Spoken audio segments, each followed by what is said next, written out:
आप मेरे इन नैनों से नैन मिलाओ और मंद मंद मुस्कुराओ, क्योंकि आपकी मुस्कान में वो जादू है कि कितना भी बड़ा से बड़ा कष्ट क्यों ना हो अपने आप दूर हो जाता है।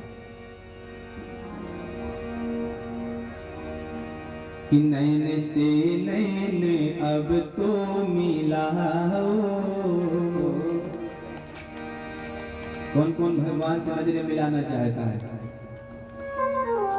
सब ना, सब मिलकर के गाना। कि नैन से नैन अब तो मिलाओ, नैन से नैन अब तो मिलाओ। कब तक हमसे बचते रहोगे, नैन से नैन अब तो मिलाओ।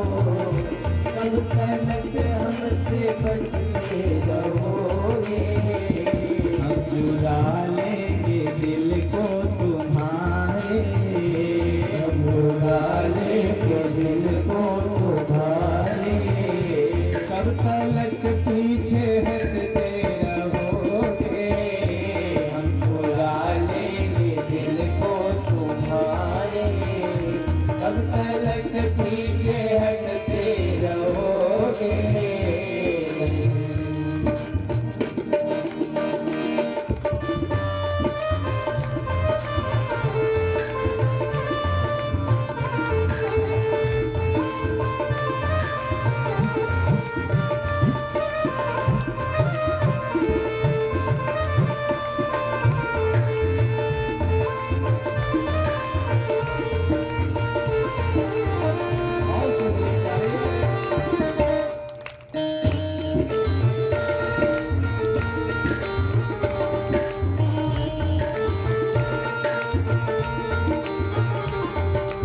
भक्तों से मिलने की वास्ते ही, भक्तों से मिलने के वास्ते ही, सामने तुम तरसते रहोगे। भक्तों से मिलने के वास्ते ही, सामने तुम तरसते रहोगे।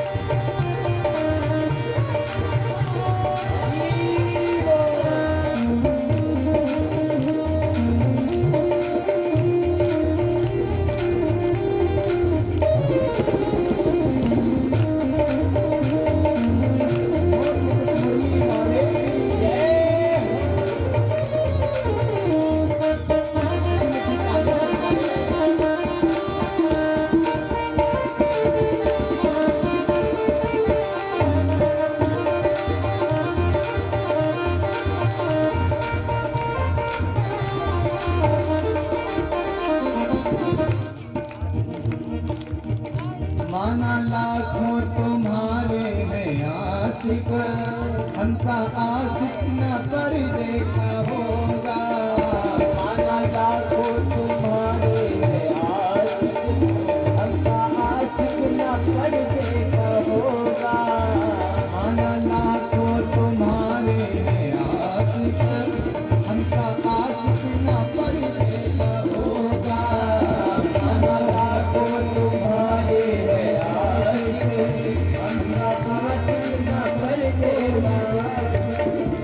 तुम भी जिद पे, तुम भी जिद पे तो हम भी हैं जिद पे, तुम भी जिद पे तो हम भी हैं जिद पे। आज बोलो क्या करके रहोगे।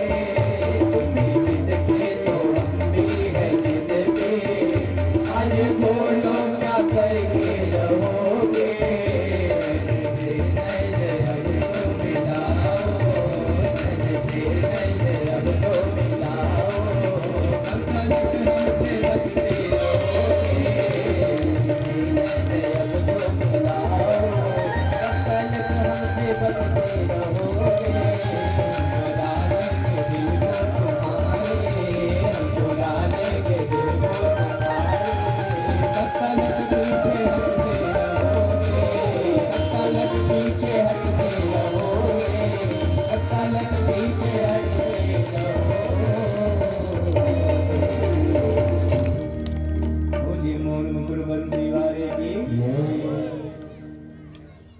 नैन से नैन अब तो मिलाओ, कब तलक हमसे बचते रहोगे। हम चुरा लेंगे दिल को तुम्हारे। यदि आप चित्त चोर हो तो हम भी दिल चोर हैं। आप भक्तों के चित्त को चुराते हो, हम आपके दिल को चुरा लेंगे। हम चुरा लेंगे दिल को तुम्हारे, कब तलक पीछे हटते रहोगे। बोलवा के बिहारी लाल की जय। भगवान मंद मंद मुस्कुराने लगे। भगवान की मुस्कान पर पितामह भीष्म मुक्त हो गए। भगवान ने युधिष्ठिर जी की तरफ इशारा किया कि जो कुछ पूछना चाहते हो पूछ लो। युधिष्ठिर जी महाराज प्रश्न करने लगे, पितामह भीष्म उसका उत्तर देने लगे और बड़ा ही सुंदर उपदेश दिया। इसे महाभारत में भीष्म गीता कहते हैं। दान धर्मान राज धर्मान मोक्ष धर्मान विभागसा, स्त्री धर्मान भगवत धर्मान समासव्या संयोगतः। दान धर्म, राज धर्म, मोक्ष धर्म, स्त्री धर्म, भगवत धर्म आदि का भीष्म जी ने बहुत सुंदर व्याख्यान किया। उस दिव्य धर्म के मर्म को जान करके सभी पांडवों का दुख दूर हो गया। अब माघ शुक्ल का दिन आ गया। पितामह भीष्म को लगा कि ये बढ़िया समय है। सूर्य भगवान उत्तरायण हो चुके हैं और भगवान भी सामने खड़े हैं, इसलिए अब देर करने की जरूरत नहीं है। और पितामह भीष्म ने भगवान की बड़ी सुंदर स्तुति की। इतिमति रूप कल्पिता वितीक्ष्णा भगवती सात्वत पुंगवे विभूमे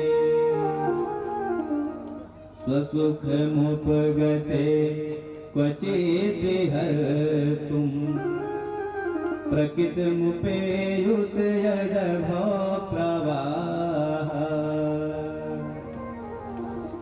भीष्म जी ने 11 श्लोकों में भगवान की दिव्य स्तुति गाई और उसके बाद कहा कि प्रभु इस अंतिम यात्रा को पूर्ण करने से पूर्व मैं आपसे निवेदन करना चाहता हूँ।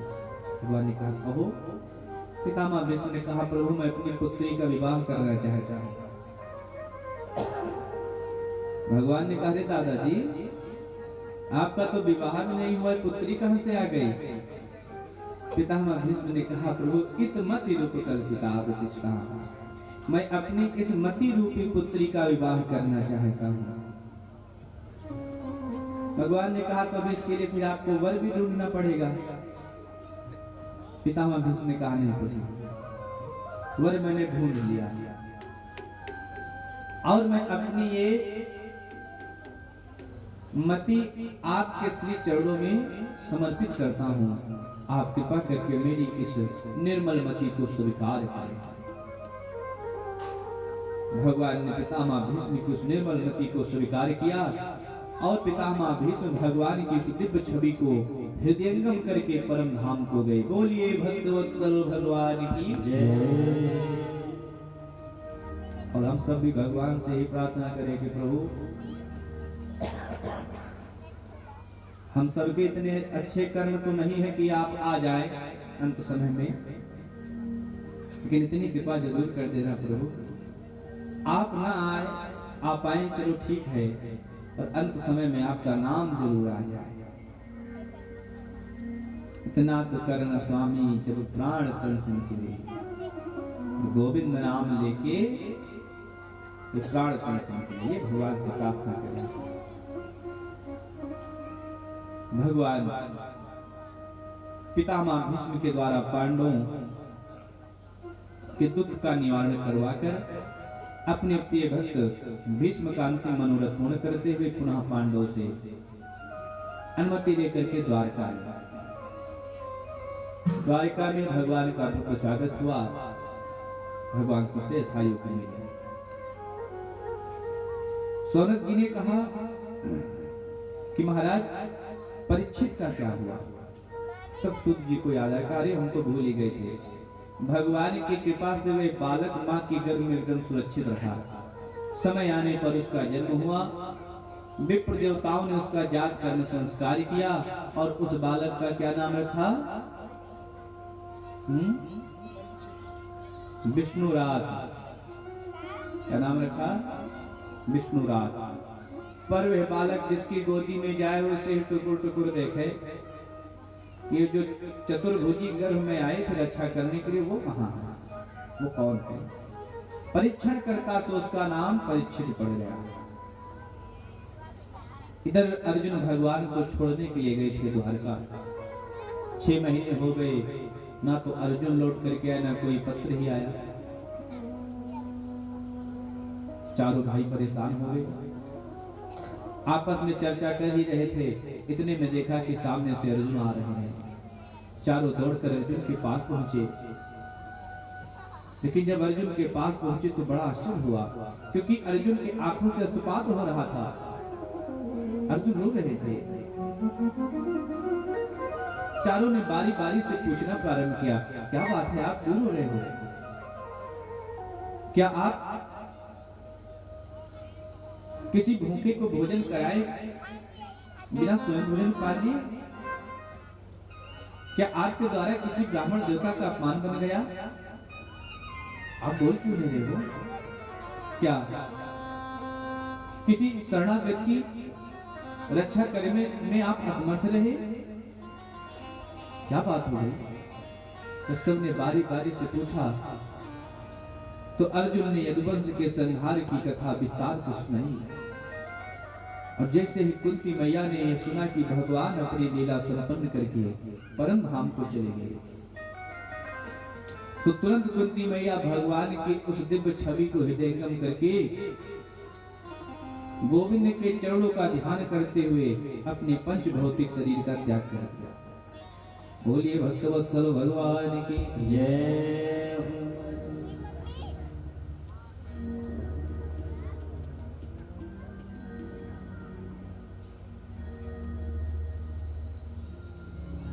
बोलिए बांके बिहारी लाल की जय।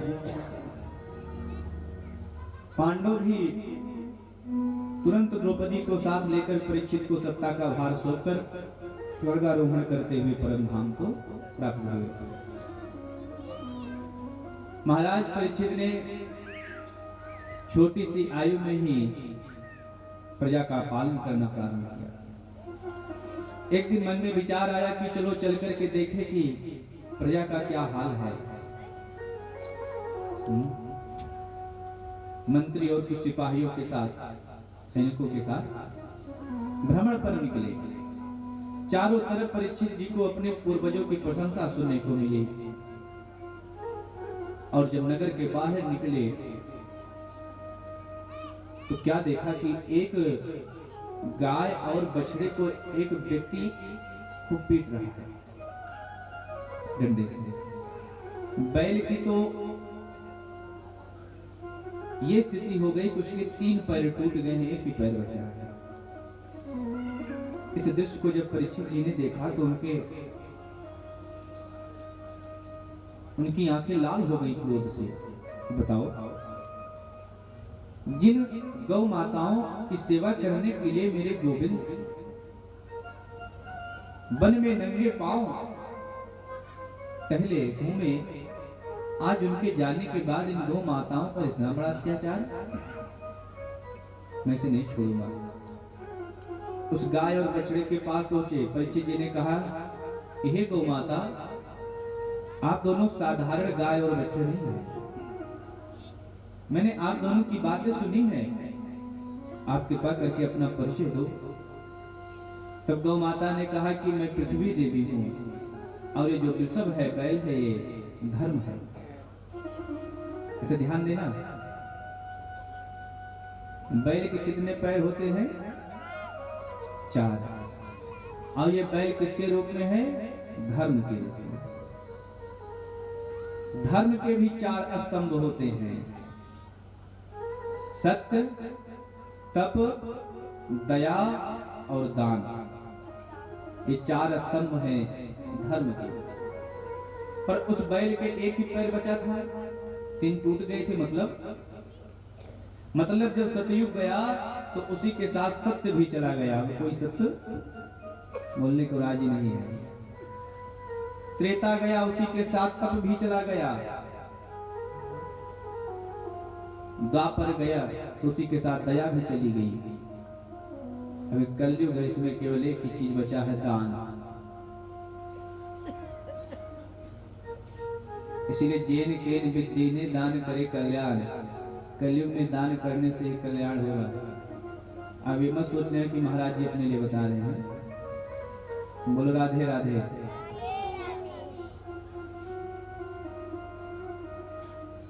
परीक्षित जी ने कहा, जो काला धूर्त व्यक्ति पीट रहा था, ये कौन है? क्यों भाई, तेरा परिचय? उसी से पूछा। उसने कहा, महाराज मैं कलयुग हूँ। कलयुग नाम सुनते ही परीक्षित जी का क्रोध और बढ़ गया और कहा, तुम्हारी इतनी हिम्मत कि तुम मेरे राज्य में आ गए, मैं तुम्हें नहीं छोड़ूंगा। तुरंत कलयुग हाथ जोड़ करके महाराज परीक्षित के शरणापन्न हो गया।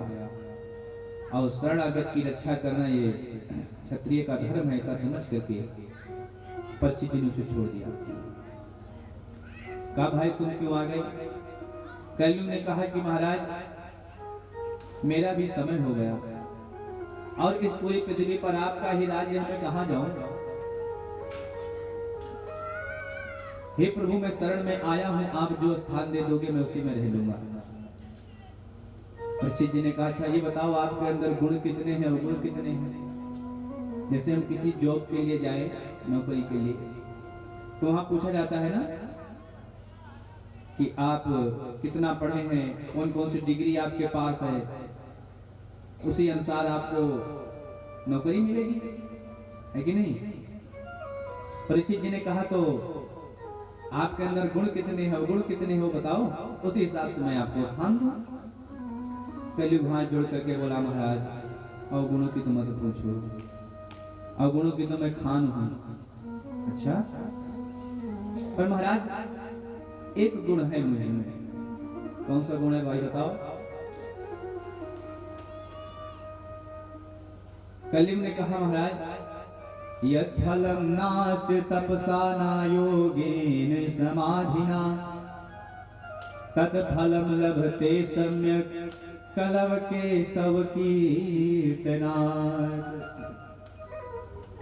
कहा जो फल अन्य युगों में न तपस्या से, न योग से, न समाधि से प्राप्त हो पाता था, वे फल इस कलयुग में तत्फलम लभते सम्यक कलव केशव कीर्तनात्, भगवान केशव के कीर्तन करने मात्र से ही प्राप्त हो जाएगा। बोलो राधे राधे। परीक्षित जी को यह बात जज गई।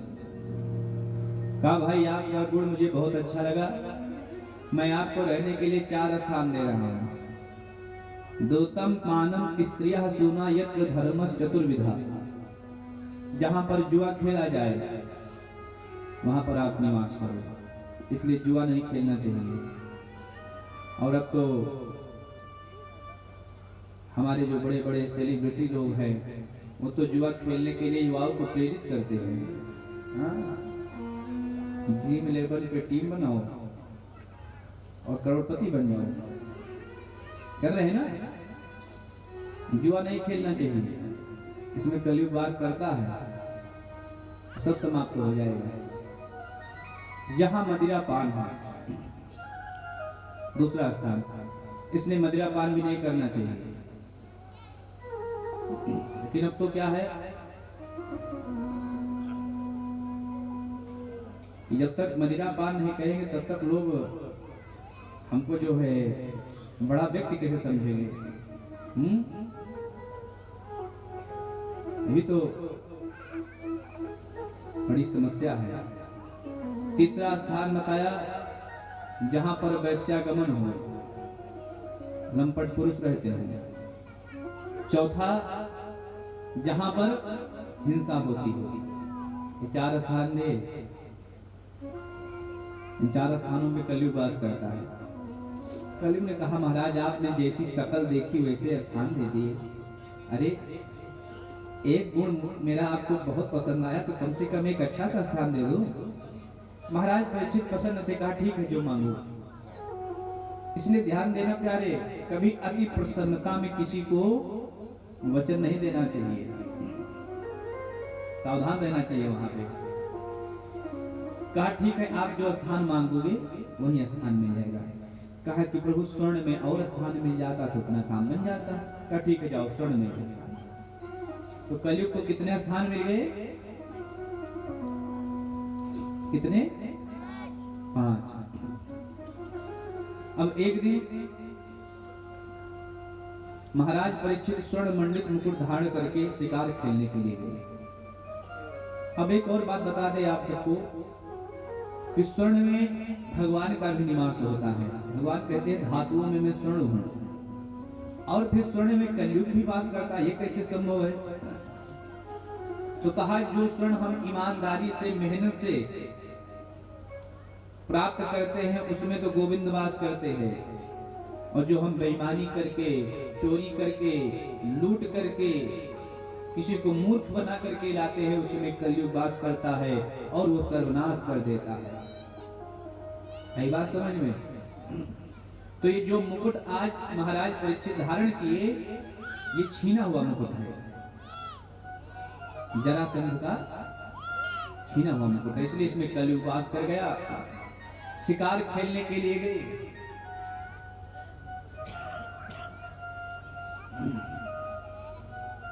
और वहां पर रास्ता भ्रमित हो गए।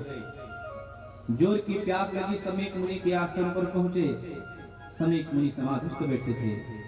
परीक्षित जी को लगा कि जानबूझ के आंख मूंद के बैठा है। तो एक मरा हुआ सर्प पड़ा था, उसको बाण से उठा करके समीक मुनि के गले में लपेट दिया। अब बाबा भी असली, उनकी समाधि भी असली। परीक्षित जी वहां से चले आए, पर इस दृश्य को एक बालक ने देख लिया। उसने जाकर के समीक मुनि के पुत्र श्रृंगी ऋषि को बताया, और श्रृंगी ऋषि ने जब ये घटना को सुनी तो उन्होंने श्राप दे दिया। इत लंघित मर्यादम तच्छकः सत्य में हनि दंछयति अस्म कुलांगारम नोदितो में ततद्रुहम। एक कुलांगार, तेरे पूर्वजों ने सदा संतों के, ब्राह्मणों के चरण रज को अपने मस्तक पर धारण किया है, और तूने आज उन्हीं संतों का अपमान किया।